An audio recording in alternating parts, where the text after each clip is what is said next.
အားလုံးပဲမင်္ဂလာပါကျွန်တော်ကရှွန်းမှာကိုဝေရန်ဖြစ်ပါတယ်ဗျကျွန်တော်အခုဆိုရင် AC အနက်တောက်လျှောက် 1.3 Toyota Series တွေကနေပြီးတော့ကျွန်တော်စီမှာ3400ဝန်းကျင်ရှိုံဖြင့်ပိုင်ဆိုင်နိုင်မဲ့ဝယ်ယူသူကိုအမည်ဖောက်ပြီးတော့ပိုင်ဆိုင်နိုင်မဲ့ကားလေးတစ်စီးကိုကျွန်တော်ရောင်းချပေးမှာဖြစ်ပါတယ်ဗျ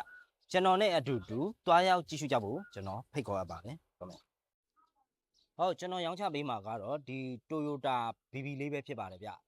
ဒီကောင်လေးကတော့တောက်လျှောက်အနက်လေးဖြစ်မယ်ဗျရန်ကုန်လိုင်စင်စုံကနန်းအိုင်တန်းလေးဖြစ်သွားမယ်ကာလာလေးကတော့ဒီကောင်လေးကတော့အဖြူရောင်ဖြစ်သွားမယ်ဗျမော်ဒယ်အရဆိုရင်2008မော်ဒယ်လေးဖြစ်မယ်ဗျ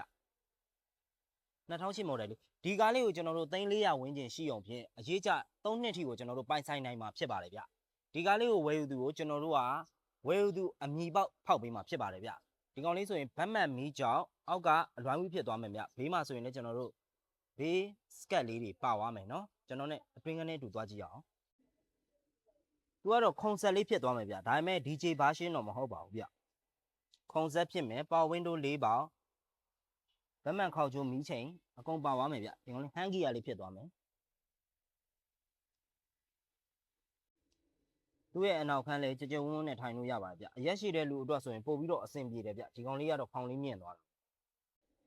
အနောက်မှာဆိုရင်လည်းကျွန်တော်တို့ spoiler လေးတွေဗာလေးတွေလည်းပါပြီးသွားပါပြီဗျဒီနောက်ခန်းဆိုရင်လည်းအကျယ်ကြီးပါပဲဗျဒီကားလေးကတော့နံပါတ်တန်းမြင့်သွားမယ်မော်ဒယ်မြင့်သွားမယ်ပြီးရင်စုံကနန်းလေးလည်းဖြစ်သွားမယ်ကာလာလေးကလည်းအဖြူအောင်လေးဖြစ်သွားမယ်ဒီကားလေးကိုကျွန်တော်တို့3400ဝန်းကျင်ရှိအောင်ဖြင့်တစ်နှစ်3နှစ်ထိကိုအရေးကြပိုင်ဆိုင်နိုင်မှာဖြစ်ပါတယ်ဗျဒီကားလေးရဲ့အားနည်းချက်ကတော့ကျွန်တော်တို့2019ကအုံနာဘုတ်ပျက်စီးသွားလို့မိတ္တူလေးပြန်လျှောက်ထားတာဖြစ်ပါတယ်ဗျဒါပေမဲ့ကျွန်တော်ရှိုးလုံးဘက်ကနေပြီးတော့ဒီကောင်းကိုတာဝန်ယူထားပေးပါတယ်ဗျဒါပေမဲ့အုံနောက်မိတ္တူဆိုရင်တော့ဒါကြောက်စရာတော့မလိုပါဘူး2019ကနေရပြီးတော့ပျက်စီးဖြစ်နေတယ်ပျောက်ဆုံးမဟုတ်ဘူးเนาะပျက်စီးမိတ္တူလေးဖြစ်တယ်အဲအားကြောင့်မလို့ကျွန်တော်တို့ကစိတ်ချလက်ချဖြစ်အောင်လို့ဒီကားလေးကိုဝယ်ယူတဲ့လူကိုကျွန်တော်တို့အမိဖောက်ပေးလိုက်မှာဖြစ်ပါတယ်ဗျ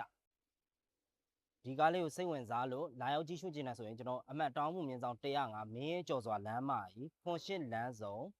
38ရပ်ကွက်ဘက်အချမ်းမှာလာရောက်ကြည့်ရှုနိုင်ပါတယ်နောက်ဗီဒီယိုတွေမှာဘယ်လိုကားမျိုးလေးကိုတင်ဆက်ရောင်းချပေးမလဲဆိုတော့ကျွန်တော်နဲ့အတူတူနောက်ဗီဒီယိုမှာ